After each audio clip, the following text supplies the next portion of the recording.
La Côte d'Ivoire, on sait tous que le ballon, c'est notre histoire, hein. Voilà, depuis les anciens Drogba, Yaya Touré, on cherche toujours les petits jeunes pour porter le maillot orange et continuer à faire vibrer le pays. Voilà. Donc là, il y a un gars qui commence à faire un bruit sérieux, c'est Oumar Diakité, 21 ans, petit attaquant qui joue au Stade de Reims en France. Il a un truc spécial. On dirait que le futur des éléphants qui arrive doucement, c'est lui. Voilà. Mais est-ce peut vraiment devenir un gros pilier dans l'équipe nationale ivoirienne?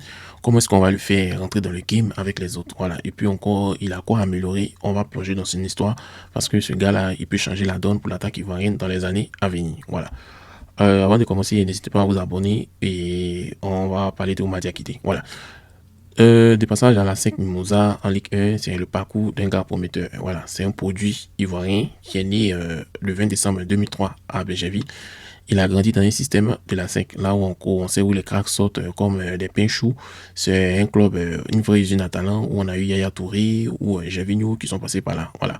À la SEC, il a chopé les bases techniques, hein, technique, vitesse, tout ce qu'il faut pour briller.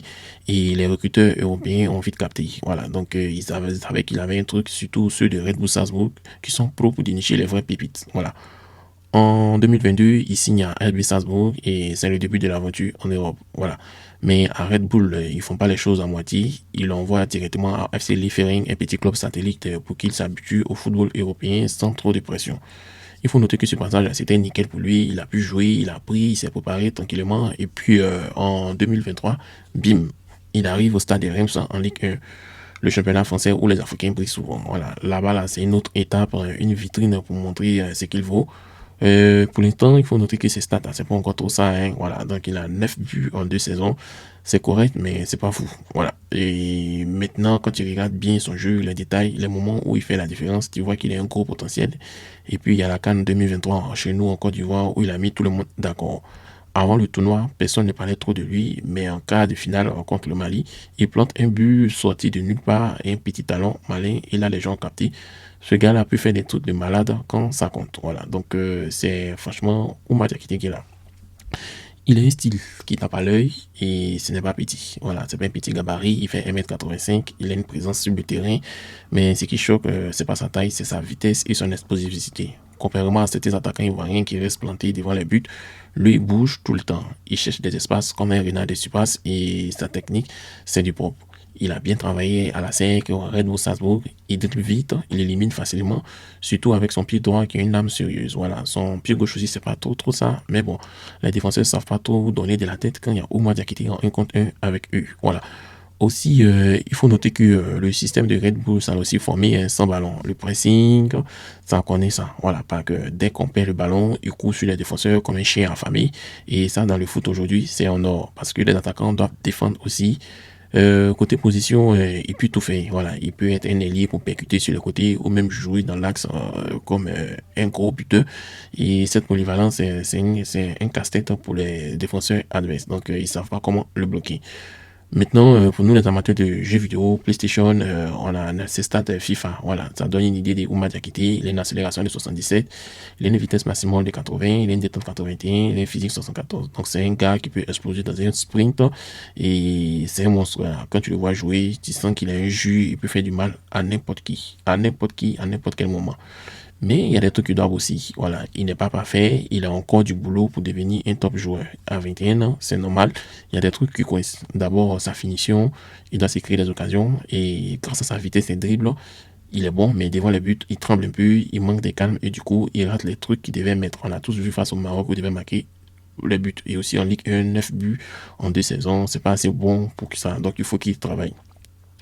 Et puis aussi, il décide pas toujours bien. Des fois, il gâte trop le ballon, il tente un truc solo alors qu'une passe aurait été mieux. Il a, dans FIFA, même des statistiques, passe coup de 63, passe le 44, c'est vraiment terrible. Ça montre qu'il est encore un peu perso. Côté mental aussi, il y a eu des moments comme à la CAN 2023 où il a pris le carton rouge bêtement et il enlève son maillot pour fêter son but alors qu'il avait un jaune. C'est mignon, mais dans un match tendu, ça peut coûter cher. Voilà.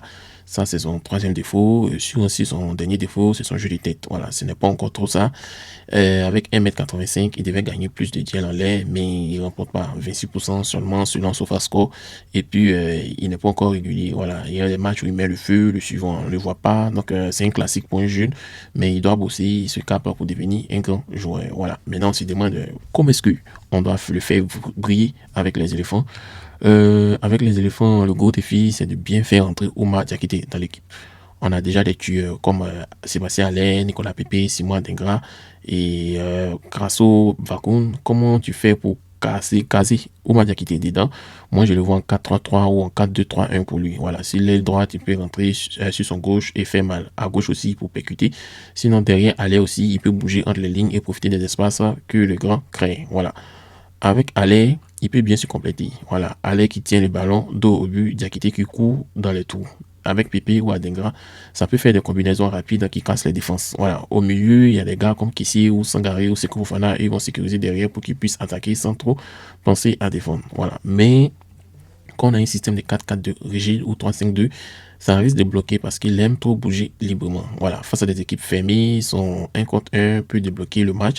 Contre des équipes qui jouent court, sa vitesse en contre aussi, c'est une arme fatale. Voilà, le coach doit bien l'utiliser selon l'adversaire. Je répète, le coach doit bien l'utiliser selon l'adversaire. Pour moi, Oumar Diakité, c'est un talent un diamant qu'on doit bien tailler, mais doucement. Et aussi, c'est une pépite, un vrai diamant brut. Son parcours, ses qualités, son but contre le Mali, tout ça montre qu'il a un truc énorme à donner. Mais faut pas trop aller vite avec lui. Voilà, voilà. Il peut encore porter le maillot tout seul. Il ne peut pas encore porter le maillot tout seul. Sinon, on va le cramer. Voilà. Moi, j'ai dit qu'il faut le faire entrer petit à petit, comme un jockey, et changer le match. Voilà. Les qualifs Coupe du Monde, c'est le bon moment pour le tester sans trop lui mettre la pression.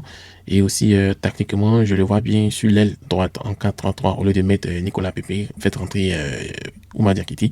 Là, il peut courir, dribbler à fond. Il faut juste qu'un bon latéral le couvre derrière pour que ses petits oublis en défense soient colmatés. Voilà. Il doit bosser sa finition, ses choix devant les buts. Ça aussi, c'est très bon aussi. Et aussi, avec un bon coach, ça peut venir vite. Donc, il deviendra un tueur. Dans 2 ou 3 ans, je le vois comme un patron chez les éléphants, un gars qui fait peur à tout le monde, mais il faut être patient, il faut le laisser grandir, il va nous porter loin. Là, je suis sûr.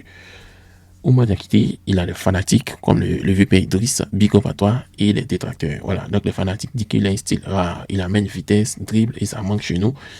Il est polyvalent, il peut jouer partout et c'est pratique pour le coach. Il a un mental d'acier. Voici son but contre le Mali, ça montre qu'il répond présent quand ça chauffe. Il a un pressing de fou, il court sur tout le monde et c'est top pour l'équipe, c'est ça qu'on appelle le Rouro. Et aussi, il peut grandir. Il n'a que 21 ans, donc il a tout pour devenir une star. Maintenant, les détracteurs. Bon, on a vu, moi, tous Lamine Yamal, les 16 ans sont des tueurs. Et Oumar Diakité, lui, c'est pas un tueur. 9 buts en 2 saisons, c'est léger pour son talent. Et aussi, elle est un peu impulsif avec son rouge qu'il a eu. C'est vraiment pas pro. Aussi, il n'est pas régulier. Des fois, il fait des matchs. Des fois, il fait pas des matchs. Et il est trop personnel. Il passe pas assez le ballon. Les gens disent qu'il n'a qu'à regarder Adengra. Il va copier sur lui. Et la concurrence voilà, les Adengra, les Beni, les Amad Diallo, bien d'autres qui sont tous là. Voilà. Donc, en conclusion, Oumar Diakité, c'est le renouveau du foot. Un mélange de brut et de promesses. Voilà, s'il bosse bien et qu'on le gère comme il faut, il peut devenir une légende chez nous. Donc il faut de la patience et le travail et il va nous faire kiffer pendant des années. Voilà. Qu'est-ce que vous en pensez? J'espère que cette vidéo vous a plu.